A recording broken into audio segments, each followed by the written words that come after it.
بەڕێز دکتۆر عوسمان عەلی سەرۆکی ڕێکخراوی تاسک بۆ لێکۆڵینەوەی استراتژی کە لە هەولێرەوە لەگەڵم دەبێت. دکتۆر سپاس کە لەگەڵ کوردستان 24 بێکەوە گوێمان لە کۆنفرانسە ڕۆژنامەوانیەکەی شاندی دەمپارتی بوو لە شاری هەولێر. ئەوان ئاماژەیان بە کۆمەڵێک خاڵی گرنگ و ئەرێنی کرد لە چارەسەرکردنی پرسی ئاشتی. چۆنی دەبینن ئەم پەیامە و ئەنجامی کۆبوونەوەکان بەڕای ئێوە چەندە کاریگەری دەبێت؟ بەناوی خودای گەورە و میهرەبانەوە سڵاو لە بینەرانتان. بەڵێ لەو کۆنگرەی کەوا ئێستا کرا و لە چەندەها با بڵێن پەیام لە تورکیا لەلایەنی دەمپارتی دراوە و لەلایەنی ئۆجەڵانەوە تەئکید دەکاتە سەر ئەو خاڵەی بێنەوە ئەم پرۆسەی ئاشتی زۆر گرنگە، ئەوان زۆر جددین و هەموو لایەک و لەگەڵ هەموو لایەک لە تورکیا باسییان کردووە، چونکە ئەوە با بڵێن پێشنیاری عەبدوڵڵا ئۆجەڵان بوو وتی ئەبێ ئەمە بچێتە پەرلەمانشەوە و پێش ئەوەش ئەبێ لەگەڵ هەموو لایەنەکانی تورکی جگەڵە حکوومەت جگە لە پارتی دادوگەشەپێدانیە حاکم ئەم شتانە باس کرێ. بەڵام ئەوەی کەوا زۆر تەرکیز ئەکرێتە سەر لەم لە شاندی ئیمڕاڵی کە هاتووە ڕۆڵی کاک مەسعود بارزانانی و ڕۆڵی سەرکردایەتی هەرێمی کوردستانە. من وەکو شارەزایەک لەم پرسە ئاگادارم لە 2009 کە پرۆسەی ئاشتی دەستی پێ کرد، یعنی خودی شخصی کاک مەسعود بارزانی و کاک میرچیروان بارزانی ڕۆڵێکی زۆر گرنگیانە بوو لە نێزیکردنەوەی بۆ چوونەکان. یعنی خۆی پرۆسەی ئاشتی زۆر پرۆسەیەکی هەمەلایەنە معقەدە و زۆر ڕەهەندی ناوخۆیی و با بڵێن هەرێمی و دووەلی تایە و ئەمە و لەبەرەوەی باوەڕ نییە لە بینی هەردوو لە خوێنێکی زۆر ڕژاوە لەبەرەوە ئەم پرۆسەیە بەڕاستی خۆی هەموو کاتێ پرۆسەی ئاشتی لە پرۆسەی شەڕ زەحمەتترە. باشە دکتۆر، دیارەکە لە قۆناغی جیاوازدا هەوڵ بۆ پرۆسەی ئاشتی و هەنگاوەکانی چارەسەرکردنی کێشەی کوردە تورکیا و باکووری کوردستان راوە. پێتان وایە ئەم جارە گەرنتیەکەیە بۆ یەک پرۆسەکە سەرکەوتوو بێت و بە تەواوەتی جێبەجێ بکرێت؟ وەڵاهی پێشەوەی وڵامی ئەمە بدەمەوە حەزەکەم بڵێ تەواوکەری وڵامی پرسیاری یەکەم بڵێم ئەوش ئەوەیە بۆچی کاک مەسعود. طبعا کاک مەسعود کەسایەکی وەکو مەرجایەکی سیاسیە لە هەرێمی کوردستان، ئەوە ڕۆڵێکی تایبەتی هەیە و ئۆجەڵان کە داواکە کە پەیامە نێرێ بۆ شخصی کاک مەسعود، ئەوە ئیقرارە لە ئەوە بێنەوە کاک مەسعود مەرجایەکی مێژوویە، سمبڵێکی مێژووی ئەم کوردەیە لەم ڕای ئەو گرنگە لای ئەو و بۆ ڕای گشتی حتا لە 4 پارچەی کوردستان. ئەمە خاڵێکی تریش حکوومەتی هەرێم وجودێکی هەیە لە با بڵێن لە ناو نێودەوڵەتیەکان. چۆن بۆ نمونە ئەگەر لە کۆنفرانسی لە ئەڵمانیا لە کۆنفرانسی ئاشن لە میونخ کە کۆنفرانسێک کرا، کاک میرچیروان 74 سەرۆک وەزیر و سەرۆک کۆمار و وەزیری وڵاتە زلهێزەکانی بینیوە. عەبدوڵڵا ئۆجەڵان و هەمان کاتە حکوومەتی تورکی زۆر ئەزانن کە پایەی حکوومەتی هەرێمی کوردستان زۆر گرنگە لەو بابەتە. جگەلەوەش کاک مەسعود ئەزمونێکی دوور درێژە لە پرۆسەی ئاشتی و شەڕ و دانستان و ئەمانە. لەبەر ئەم خاڵانە زۆر گرنگە کاک مەسعود ڕۆڵێکی ئەبێ لە پرۆسەی ئاشتی. جگەلەوەی بۆ ئێمەش بۆ هەرێمی کوردستانش ئەو پرۆسە ئاشتی ئەگە بێ لە تورکیا سەرکەوێ، ئەوە بۆ هەرێمی کوردستان زۆرگە لە بواری ئابووریەوە لە بواری سەقامگیری. ئێمە بەسایی ئەو شەڕەی پەکەکە هەیەی 500 گوندمان لە دەرەوەی کۆنتترۆلی حکوومەتی هەرێمە وەزعی سلەیمانی باش نییە. لەبەرەوە بەڵێ اینجا ئەگەڕێمە وڵامی پرسیارەکەت بدەم، ئەم جارە بۆچی زەمانترەیە، بۆچی ئەگەری هەیە کە سەرکەوێ؟ لەبەر من چەند خاڵێکە. خاڵی یەکەم ئەو شەوەیە خودی حکوومەتی تورکی ئەم جارە پێویستی بە پرۆسەی ئاشتیە. لە هەڵبژاردننی پێشوو پارتی دادوگەشەپێدان زۆربەی شارە هەڵبژاردننی پێشووی شارەوانی زۆربەی شارەکانی دۆڕاوە و ئەگەر وەزعەکە وا بڕوە ئەگەری هەیە حتا هەڵبژاردننی پێش وەختە بێت و ئەو پارتەلات بدرێت دەسەڵات لەبەرەوە ئۆردەغان و با بڵێن هاوپەیمانەکەی عەبدهین دەوڵەت بەخسەری پێویستیان بە دەنگی کوردە پێویستیان بۆیە مەسەلەیەکی تر ئەوش گۆڕینی دەستوری تورکیایە ئۆردەغان لە 2008 تەواوە بینی ناتوانێت بە جۆری ئەم دەستوری ئێستا سەر لە نوێ خۆی هەڵبژارێ ببێتە سەرۆک کۆمار لەبەرەوە پێویستی بە دەنگەکانی پەرلەمانی دەم پارتیە ئەمەش فاکتەرێکە فاکتەرێکی ترش ئەوە ئاخر ڕاهەندە حەزەکەم باسی کەم ئەو ڕووداوانە کە ڕۆژ لە ڕۆژهەڵاتی ناوەڕاست لەم شەشمانگەی ئەخیر ڕووی داوە خەریتەی سیاسی هاوسەنگی هێز لە ڕۆژهەڵاتی ناوەڕاست گۆڕاوە تورکیا زۆر باشە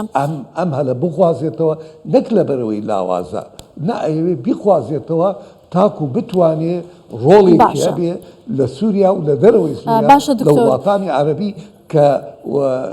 لەبەرەوەی هاژمونی ئێران ضعیف بووە فەرموو بەڵێ دکتۆر ئاماژەتان بە ڕۆڵی هەرێمی کوردستان و پێگەی هەرێمی کوردستان کرد لەم پرۆسەیە دابینین کە ئێستا هەولێر بۆتە سنتەرێک و ناوەندێک بۆ چارەسەرکردنی کێشە هەرێمایەتیەکان نە تەنها پرسی کورد یا قسەکردن لەسەر پرسی کورد ئەم پێگە و هێزەی هەرێمی کوردستان لەکوێوە هاتووە ڕۆڵی لەنێو ئەم هاوکێشە سیاسیان و گۆڕانکاریانەدا کە هەیە بە تایبەتی لە ڕۆژاوای کوردستانە لە باکووری کوردستانە چۆن دەبینن ئێستا؟ یعنی خۆی ئەم ڕۆڵەی هەرچەندە هەرێمی کوردستان کە ئێستای بینی هەرێمێکە دەوڵەت نییە بەڵام لە سیاسەتی دەولی شتێکەیە پێڵێن نەن ستیت ئاکتەرز ئەوانەی کەوا ئاکتەرن لە سیاسەتی دووەلین بە ڕۆڵیان هەیە ئەوانە لەبەر چەند هۆکارێک یەکەم جوغرافیای سیاسی هەرێمی کوردستان هاوسنوورە لەگەڵ سووریا لەگەڵ تورکیا و لەگەڵ ئێران بۆ غەرب ئەمە لە جیۆپۆلۆتیکی غەرب با بڵێن ئەمریکا و یەکێتی ئەوروپا ئەم جیۆپۆلۆتیکەی هەرێمی کوردستان گرنگە دووەمەش تا ڕادێک ئێمە ناڵێن ئەو ئەزمونەی دیموکراسی هەیە لە هەرێم نمودەجیە و بێکەم و کورتیە ناکەم و کورتی هەیە بەڵام قیاسن بە منطقەکە تا ڕادێک نمودەجێکی دیموکراسی هەیە ئەوە ئەمریکا لە ڕواڵەتدا ئەڵێ ئێمە حەزەکەین لە ڕۆژهەڵاتی ناوەڕاست لەگەڵ ئەو وڵاتانە بین کە پرۆسەی دیموکراسی تایە اینجا لەبەرەوەشە حتا بۆ ڕۆڵی هەرێمی کوردستان و بەتایبەتی کاک مەسعود و کاک نیچیربان لە ڕۆژاواش ئەمریکا بۆ مەسەلەی کێشەی ڕۆژاوا ئایا دیمەشق و با بڵێن سەرکردایەتی کورد لە ڕۆژاوا چێکەن لە داهاتوودا ڕۆڵی کاک مەسعود گرنگ بووە ئەمە نەک ئیستا حتا 10 ساڵ بەلە ئیستا جەیمس جەفری نوێنەری تایبەتی ئەمریکا بە ئیدارەی ئەمریکی وتووە ئێمە ئەتوانین کێشەی تورکیا و ڕۆژاوا هەل بکەین ئەگەر بێت کاک مەسعود بارزانی بخینە ناو ئەو پرۆسەیەوە و ئەمە لە وەختی اقتراح کرا جەیمس جەفری ئەمەی وت و ئەمڕۆ لە هەموو کاتێ زیاتر ڕۆڵی کورد پێویستە سەرکردایەتی کورد لە ڕۆژاوا بە تایبەتی کاک مەسعود بارزانی و سەرکردایەتی هەرێم تا ڕادێک پەیوەندیی باشیان هەیە لەگەڵ تورکیا و تورکیاش لە مەودووە ئەبێتە ئاکتەری سەرەکی لە داڕشتنی سیاسەتی ڕۆژهەڵاتی ناوەڕاست بە تەبعان لەگەڵ ئەمریکا بەڵێ دکتۆر دیارەکە ئاماژەت بە ئەم ڕۆڵە گرنگە کرد بەڵام ئەوانەی ئەو شارەزایانەی کە لەسەر پرسە قسە دەکەن دەڵێن کە لەم ڕۆ بەدواوە بەرپرسیارەتێکی گەورە و مێژووی دەکەوێتە سەر سەرکردایەتی سیاسی لە هەرێمی کوردستانە بینین هەرێمی کوردستان بەردەوام هەنگاوی ئاشتی خوازانی ناوە بە تایبەتی سەرۆک بارزانی ڕۆڵێکی گرنگی لەم بوارەدا گێڕاوە لە کاتێکدا شەڕی پێدەفرۆشێت لە وڵاتانی ئیقلیمی و دەوروبەر و لەناو خودی عێراقیشەوە ئەم بەرپرسیارەتی مێژوویە تەنیا ئایا لە ئەستۆی لایەنێکدا یا چۆن دەبێت کار لەسەر ئەم بابەتە گرنگە بکرێت بۆ جێبەجێکردنی ئەم ئامانجە پیرۆزانە؟ وەڵڵاهی خۆی پرۆسەی ئاشتی بۆ هەموو لایەک باشە لە هەموو کاتێکە سەرکەوتنی ئەم پرۆسە ئاشتیە هەر وەکو تۆزی پێشستا ئاماژەم پێی کرد نەک بەس بۆ باکوور باشە بەڵکو بۆ هەرێمی کوردستانش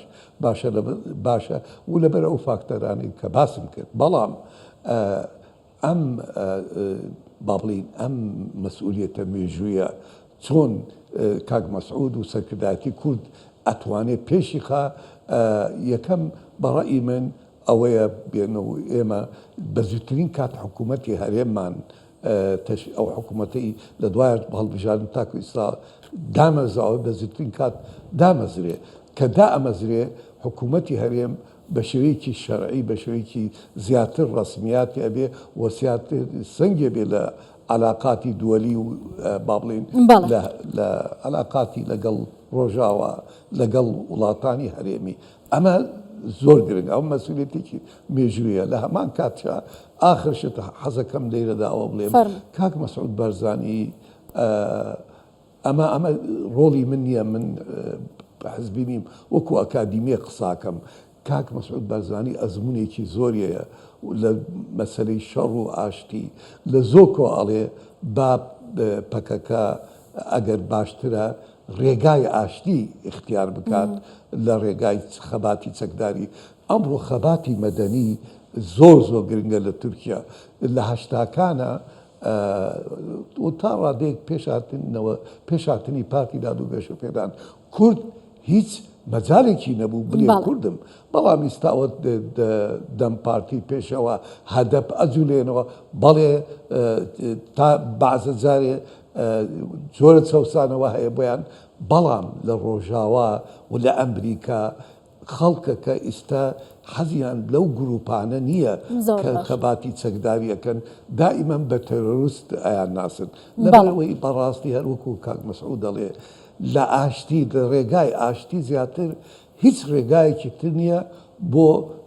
پرسی کورد لە هەر چوار پارچەی کوردستان بەڵام من ناڵێم چەکدا بنێن من ناڵێم ئەتوانن ئیتیفاق بکەم بە جۆرێ مەتەلەن خۆی لە بەڕاستی پەکەکە لە باکووردا چەکداری زۆر کەمە بەڵام ئەتوانن لە لای خۆیانەوە لە قەندیلەوە چەکەکە باڵێن ئەعلانی ئاگربەستێکی یەکلایەنەی دوور درێژ بکەن و ئەمە تۆزێ بە عەمەلی وەربگرن مەجال بدەنە پرۆسەی ئاشتی سیاسی سەر بکەوێت و زۆر ئەحزابی تر لە جیهانی سێم ئەم جۆرە خەباتەیان کردووە بۆ نمونە لە ئێرلندای باکوور کێشێکی گەورە بوو جەماعەتێکی چەکدارە بوون پێیانەوە سوپای سڕی ئەمریکای باڵێن ئێرلندای باکوور چەکیان دانا چونە ناو پرۆسەی سیاسیەوە و گەیشتە هەموو ئامانجەکانی بەڕێز دکتۆر عوسمان عەلی سەرۆکی ڕێکخراوی تاسک بۆ لێکۆڵینەوەی استراتژی سپاس لە هەولێرەوە لەگەڵمان بووی.